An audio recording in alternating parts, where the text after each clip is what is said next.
رات کے 10 بجے ہیں۔ السلام علیکم، یہ ریڈیو پاکستان ہے۔ مجاہد خان سے خبریں سنیے۔ اہم خبروں کا خلاصہ۔ وزیر اعظم اور مختلف سیاسی جماعتوں کی قیادت نے آج اسلام آباد میں مجوزہ 27ویں آئینی ترمیم پر تبادلہ خیال کیا۔ صدر مملکت نے ذرائع ابلاغ کی سفارتکاری سے امن کے فروغ میں قطر کے کردار کی تعریف کی ہے۔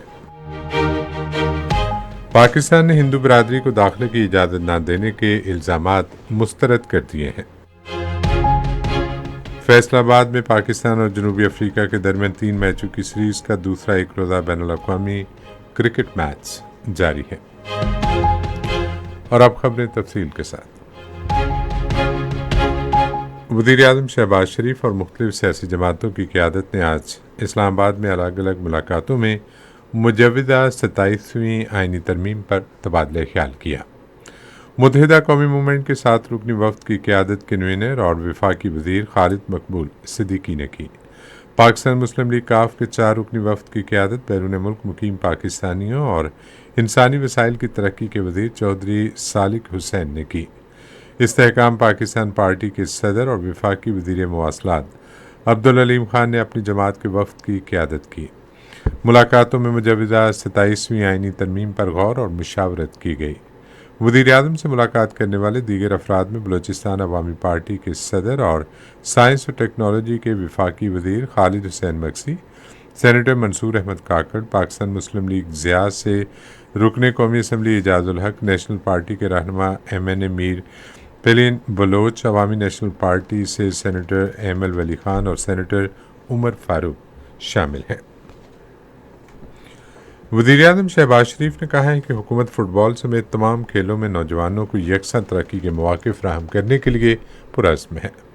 وہ ایشین فٹ بال کنفیڈریشن کے صدر اور فیفا کے سینئر نائب صدر شیخ سلمان ابراہیم حماد الخلیفہ سے گفتگو کر رہے تھے، جنہوں نے آج اسلام آباد میں ان سے ملاقات کی۔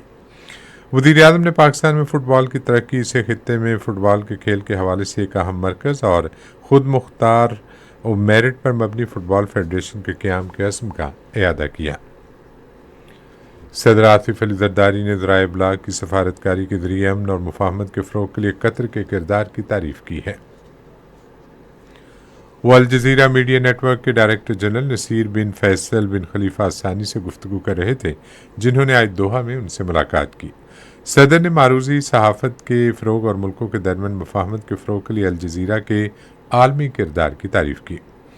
انہوں نے علاقائی اور بین الاقوامی امور پر قطر کے اصولی موقف کی تعریف کی اور خاص طور پر فلسطینی عوام کی مشکلات کے خاتمے اور غزہ میں قیام امن کے لیے اس کی قیادت کی کوششوں کو سراہا۔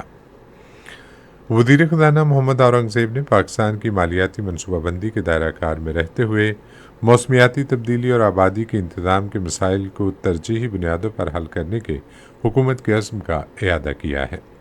وہ آج اسلام آباد میں institute of sustainable development policy کے زیر اہتمام 28ویں پائیدار ترقی کی کانفرنس سے خطاب کر رہے تھے۔ انہوں نے کہا کہ عالمی غیر یقینی صورتحال کے باوجود عالمی معیشت غیر معمولی لچک دکھا رہی ہے۔ برطانیہ کی بڑی فوج کے chief of general staff general sir Charles Roland Vincent Walker نے آج راولپنڈی میں بڑی فوج کے سربراہ فیلڈ مارشل سید عاصم منیر سے ملاقات کی۔ ملاقات میں باہمی دلچسپی کے امور، علاقائی سلامتی اور 2 طرفہ دفاعی تعاون کو مزید فروغ دینے کے اقدامات پر تبادلہ خیال کیا گیا۔ دونوں جانب سے خطے میں امن اور استحکام یقینی بنانے کے لیے مسلسل اشتراک عمل کی ضرورت پر زور دیا گیا۔ ترکیہ کے وزیر داخلہ علی یالکایا نے آج اسلام آباد میں NDMA کے صدر دفتر کا دورہ کیا۔ NDMA ترکیہ کے صدر علی حمزہ پہلوان بھی وفد کے ہمراہ تھے۔ وفد کو NDMA کی کارکردگی کے بارے میں تفصیلی بریفنگ دی گئی۔ پاکستان نے واضح طور پر ان گمراہ کن الزامات کو مسترد کر دیا ہے کہ ہندو برادری کے ارکان کو اس کی سرزمین میں داخل ہونے سے منع کیا گیا تھا۔ میڈیا کے سوالات کے جواب میں دفتر خارجہ کے ترجمان طاہر حسین اندرابی نے کہا کہ حقائق کو مسخ کرنے کے یہ دعوے سراسر بے بنیاد ہیں اور اس معاملے پر سیاست کرنے کی ایک اور کوشش کی نمائندگی کرتے ہیں جو خالصتاً انتظامی نوعیت کا تھا۔ انہوں نے کہا کہ نئی دلی میں پاکستان کے ہائی کمیشن نے اس مہینے کی 4 سے 13 تاریخ تک بابا گرو نانک دیو جی کے یوم پیدائش کی تقریبات میں شرکت کے لیے ہندوستان سے آنے والے سکھ یاتریوں کو 2400 سے زائد ویزے جاری کیے ہیں۔ فیصل آباد میں پاکستان کے خلاف دوسرے ون ڈے انٹرنیشنل میں جنوبی افریقہ نے اب سے کچھ دیر پہلے تک 36 اوورز میں 242 رنز بنائے تھے اور اس کے 2 کھلاڑی آؤٹ ہوئے تھے۔ اس سے قبل پاکستان نے مقررہ 50 اوورز میں جیت کے لیے 270 رنز کا ہدف دیا ہے۔ پاکستان کو سیریز میں 1-0 کی برتری حاصل ہے۔ اسی کے ساتھ خبریں ختم ہوئی۔ مزید خبروں اور تحریروں کے لیے آئیے ہماری ویب سائٹ پر، پتہ ہے radio.gov.pk، اور فیس بک کے link radio Pakistan news official پر براہ راست ویڈیو اسٹریمنگ بھی ملاحظہ کیجیے۔